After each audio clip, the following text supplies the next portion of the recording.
ये जो टेस्ट होता है इसमें आपके जो बेबी का जो प्लेसेंटा है उसके थ्रू जो है वो सैंपल लिया जाता है और उसकी जांच करी जाती है।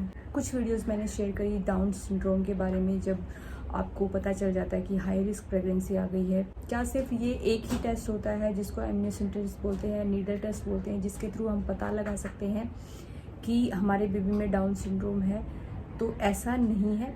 कौन कौन से टेस्ट होते हैं उसके बारे में आज बताने वाली हूँ। अगर चैनल पे नहीं है तो चैनल को सब्सक्राइब कर लें और अपने फ्रेंड्स के साथ शेयर करें। अब आपको पता चल जाता है डबल मार्कर टेस्ट से, जब ये पता चल जाता है कि आपकी प्रेगनेंसी जो है वो हाई रिस्क प्रेगनेंसी में काउंट हो रही है और जो है आपके बेबी को जो है वो कुछ जन्मजात जो है वो बीमारी होने के चांसेस हैं, इसमें कि डाउन सिंड्रोम जो है वो बहुत कॉमन है। डॉक्टर आपकी 3 तरीके से जांच कर सकता है।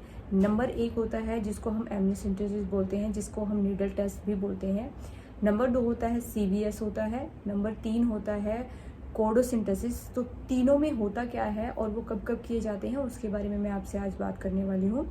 तो देखिए, एमनियोसेंटेसिस के बारे में हमने ऑलरेडी बहुत सारी बातें कर ली है। अगर आपने वीडियोस नहीं देखी है तो एमनियोसेंटेसिस की पूरी प्लेलिस्ट जो आपको मिल जाएगी, मैं डिस्क्रिप्शन में लिंक दे दूँगी, आप वहाँ से जाके चेक कर सकते हैं।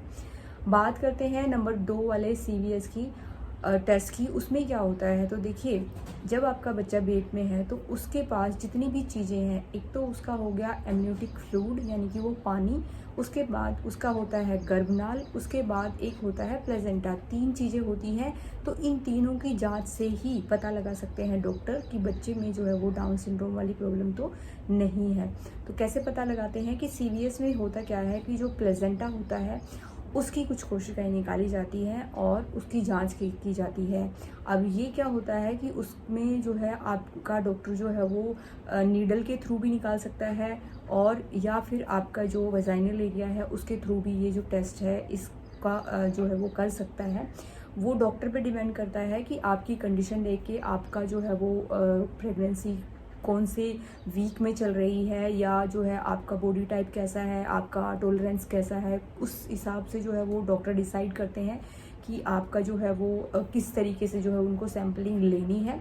तो यानी कि CVS में आपके जो है ना वो जो प्लेसेंटा होता है बेबी के पास में, जो उसको पोषण पहुंचाता है, उसकी कोशिकाओं को निकाल के जांच की जाती है और उसमें बताया जाता है कि आपके बेबी में जो है वो डाउन सिंड्रोम होने के कितने चांसेस हैं। ये जो टेस्ट होता है, ये जो होता है ये थोड़ा सा रिस्की माना जाता है। इसमें जो है अबॉर्शन के चांसेस बहुत ज़्यादा होते हैं, जितना कि एमनियोसेंटेसिस में नहीं होते हैं।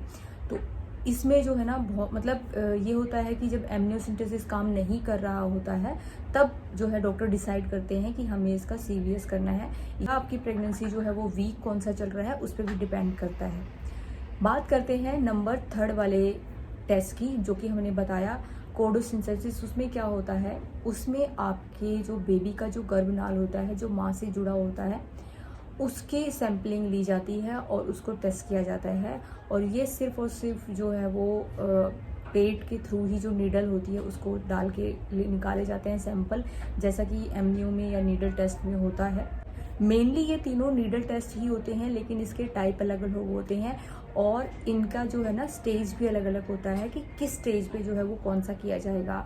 अब ये क्यों किया जाता है, जब आपके 2 पहले के जो टेस्ट हैं वो काम नहीं कर रहे हैं या उसमें जो है सैम्पलिंग ले ली गई है लेकिन कोई रिजल्ट शो नहीं कर रहा है, कुछ नहीं पता लग रहा है कि क्या हुआ है, रिजल्ट नहीं आ रहा है प्रॉपर, डॉक्टर समझ नहीं पा रहे हैं, तो तब ये डिसीजन लिया जाता है कि आपका जो है ये टेस्ट किया जाएगा 3rd वाला, जिसमें कि प्रॉपर चांसेस होते हैं रिजल्ट आने के 100% श्योरिटी के। तो उसमें क्या होता है, आपके जो बच्चे की गर्भनाल होती है, जो माँ से जुड़ी होती है, उसकी सैंपलिंग की जाती है।